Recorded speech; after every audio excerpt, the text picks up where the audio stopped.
Welcome back, everyone. Our next speaker is Erika Delemarre. Erika is passionate about building ocean advocacy, and she helps others discover the ocean's beauty, wonder, and importance to all life on Earth. Her year at Scripps has allowed her to explore different approaches to community engagement through environmental education and citizen science initiatives, and she's thrilled to get started next week in the Pacific Island nation of Palau.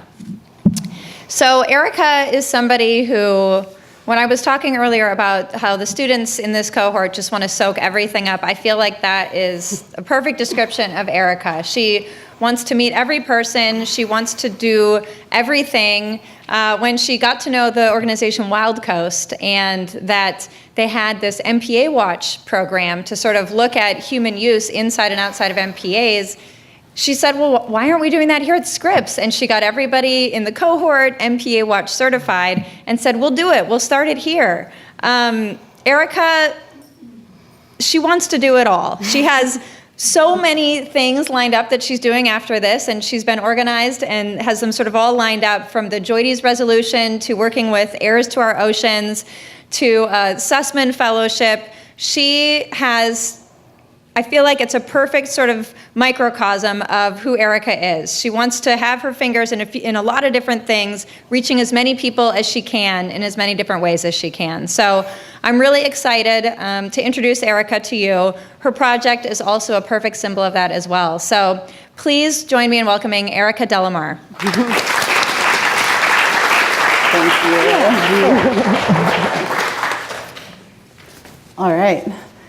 Hi, guys. Thank you for the lovely introduction. I hope you all enjoyed your little lunch break. My name is Erika, and I'd like to share with you my project, Sailing Through Synthetic Seas. Now, for my project, I actually partnered with an organization called Five Gyres Institute, whose mission is to drive action against marine plastic pollution through scientific research, art, education, and adventure. Before I get started today, though, I wanted to give you a quick background on plastic. So plastic has a short but complicated history. The first synthetic plastic that it was available to consumers was this stuff, Bakelite, in the early 1900s. So its strength and versatility actually made it a great replacement for things like horn and wood and tortoiseshell and ivory. So around the mid-20th century, plastics manufacturing really took off, and it was used for a variety of applications. Manufactured from oil, this futuristic material was easy and inexpensive to produce, making it widely available to growing international economies. Now today, plastic has become ubiquitous in our lives. Often we don't realize how much we rely on it. So in the past 24 hours, I'm sure some of you have used several of these items, if not many of them. Unfortunately, these are also some of the top sources of plastic pollution that are entering our oceans. The plastic we use daily contributes to approximately 8 million tons of plastic that gets dumped into the ocean every year. Now that's a really big number, 8 million tons. So how big is that? That is the equivalent of a garbage truck full of plastic being dumped in the ocean every minute of every day, every year. So we can probably agree that this is becoming a big problem. But we can tackle this issue in several ways. We can do cleanups in our communities. We can push for legislation to ban bags and ban straws. We can push for corporate responsibility. But most importantly, we can educate the public and inspire action in our communities. None of the other initiatives will work if people aren't first aware of this problem. So educational curriculums that teach students about marine plastic pollution are just beginning to be developed and shared. But I found that the majority of the material that is available is for students that are doing land-based learning. So these are students who are learning in classroom settings, or maybe while they're out on a beach doing a coastal cleanup. Something that became evident to me through my research is that there weren't any widely distributed educational materials on plastic pollution that were designed for students who are learning at sea. So my interest in learning at sea actually is anchored in my time both living and working aboard this ship, the STS Lewin II, in Western Australia. Now, at first glance, she might look like a pirate ship, but she's not a pirate ship. The STS in her name actually gives it away. This is a sail training ship. And there are hundreds of sail training ships like this around the world who are taking students out to sea to educate them for a couple hours to several days, weeks, or even semesters at a time. While on board, students are learning how to sail, But more importantly, sail training programs use sailing as a platform for youth development and education. So they get taught life skills while they're on board these ships. So while participating in sail training programs, students are challenged in ways that increase their perseverance and resilience. They have to learn to be strong leaders, and they have to work as a team in order to achieve common goals. While at sea, they're learning how to collaborate and communicate effectively. And of course, they're doing this all while they're surrounded by the open ocean. I found through my research that some sail training programs include lessons about marine science, but many of these ships do not educate about marine plastic pollution. This is a natural setting to teach young people about this issue because they're already engaged in an educational setting. They have the ability to consider the impacts of plastic pollution on the marine environment around them. So I knew from the beginning of my capstone that this could be a really great fit. I wanted to create a project that would have longevity, that wouldn't go and sit on a shelf and never see the light of day again. And I saw a lot of opportunity in connecting the sail training format with marine plastic pollution education. That's also why I wanted to partner with Five Gyres Institute. For nearly 10 years, this organization has been studying the distribution and the quantity of plastic in the world's ocean in order to help both educate the public and also inform policy change. Five Gyres is well known globally, and I knew that in collaborating with them that I would have an opportunity to make an impact on a larger, potentially international scale. One of their key research programs is called Trawshare, and Trawshare engages citizen scientists around the world to collect data from their personal sailing vessels. They actually use something that I have here. This is one of the Five Gyres manta trawls. So all of the citizen scientists with Five Gyres Trawshare get to use these manta trawls, and they also get a basic document that shows them how to set the trawl up, how to deploy it, and how to collect data from it. A little noisy.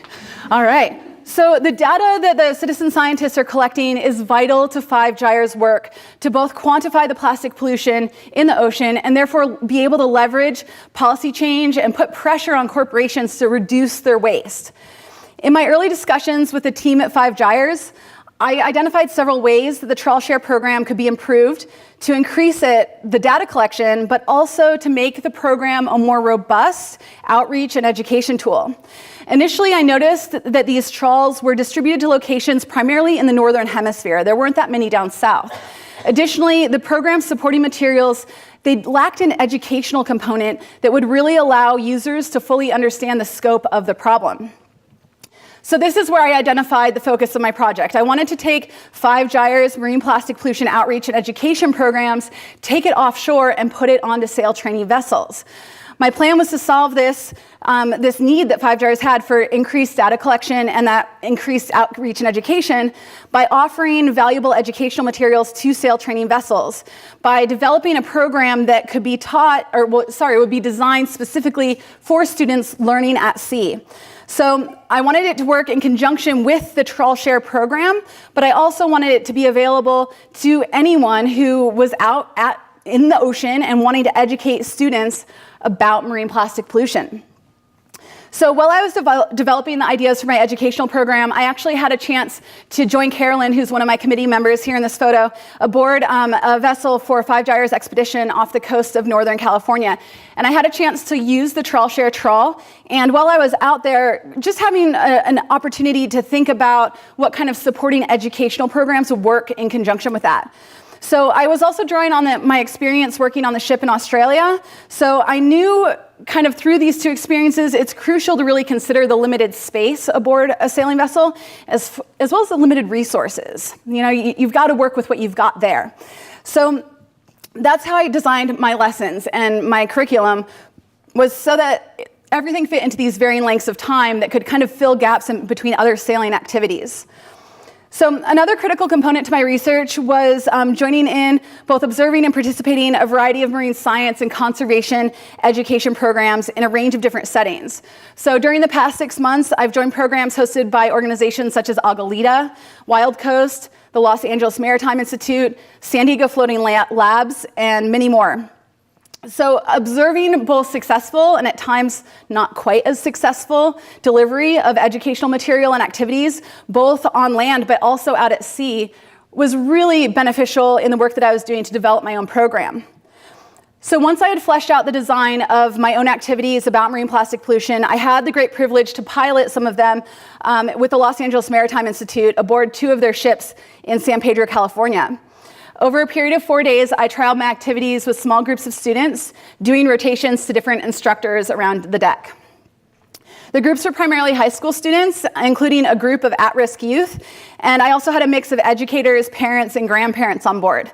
I was able to trial my activities and materials with 122 people in total, and that also, that's not including the ship's crew. So I had crew members who were actually sitting in, listening to what I had to say and giving me feedback afterwards, which was really helpful.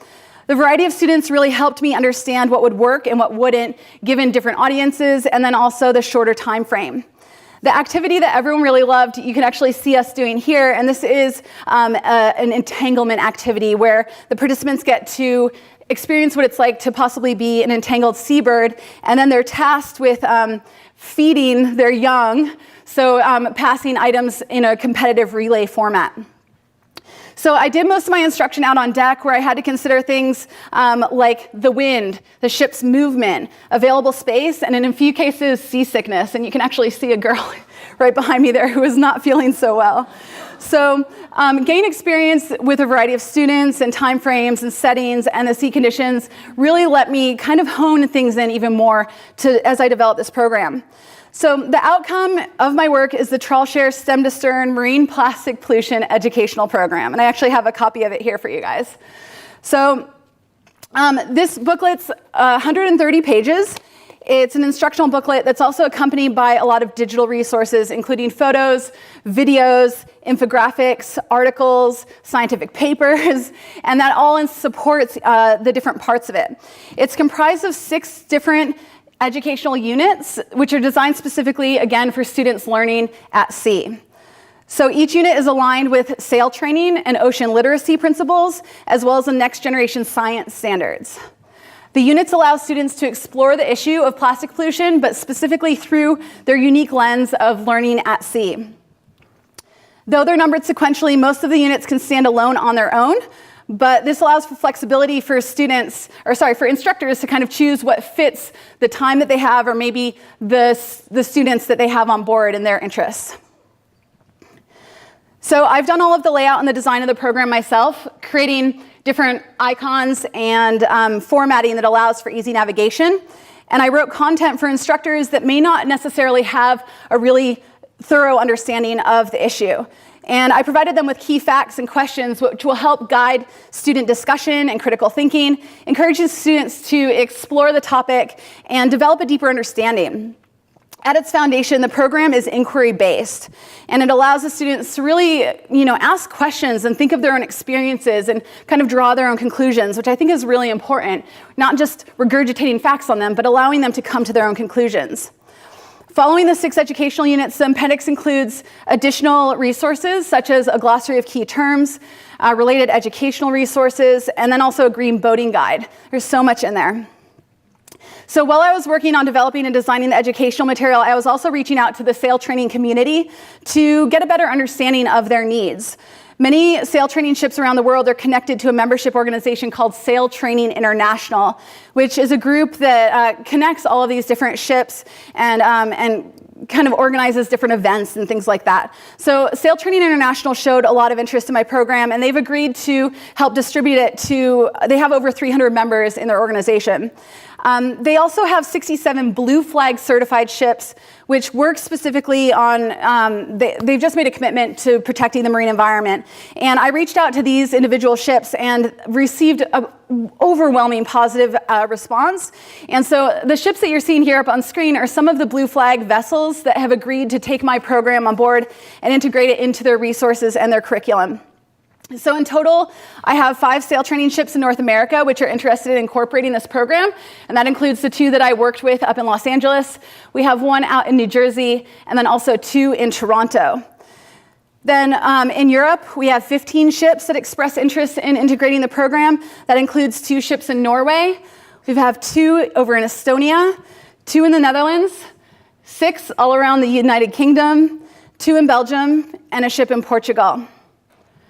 Down south, in the southern hemisphere, we have a Dutch ship which regularly sails between Europe, South America, the Antarctic Peninsula, and South Africa. They've expressed interest in having my materials. And most importantly, I've organized year-long agreements with 2 ships that sail mostly between the Southern Ocean, the Tasman Sea, and the Pacific Ocean.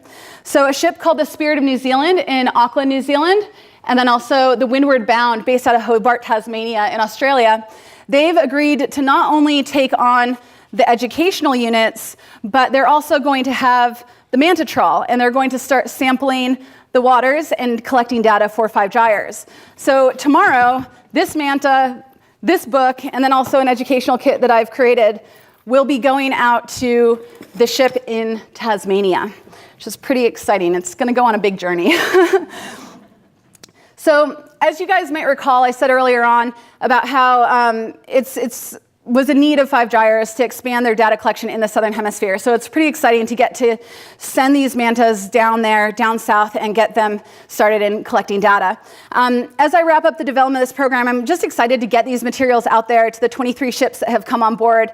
And it's also going to be available for digital download off of 5 Gyres website. So it'll be available to anyone looking to educate young sailors, as well as all of the Trawshare participants. In conclusion, plastic pollution is a global issue, and it requires a multi-dimensional approach. It'll take actions from individuals and scientists, policymakers, corporations all around the world working together to solve this problem. The STEM to STEM program will educate a new young audience who have been primed with the communication, leadership, education that they need to take action in their own global communities. Before I take questions, I just want to take a moment to thank my Capstone Advisory Committee, including Jenny, Carolyn, Rachel, and Phil. And of course, I've received so much invaluable support from a long list of other people. And someone who didn't make it on the slide is also all of my family members too, a couple who are here today. So thank you guys so much for your time and attention. I'd be happy to take your questions about the program now.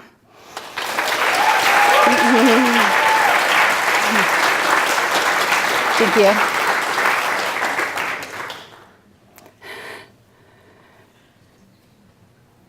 Okay, cool.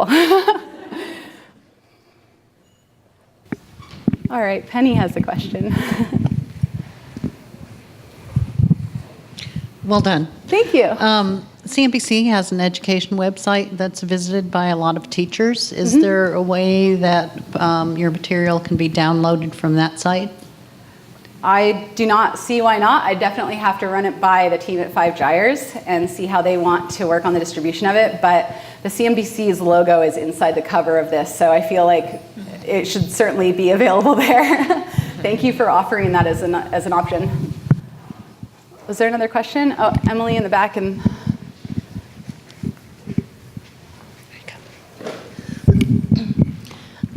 So our startup in San Diego has been doing some initial education with high schoolers here and junior college and college level.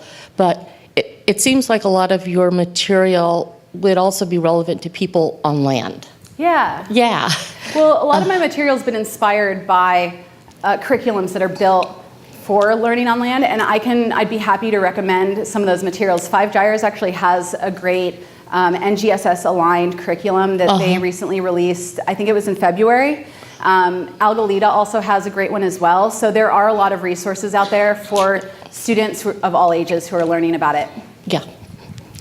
Thanks. Yeah.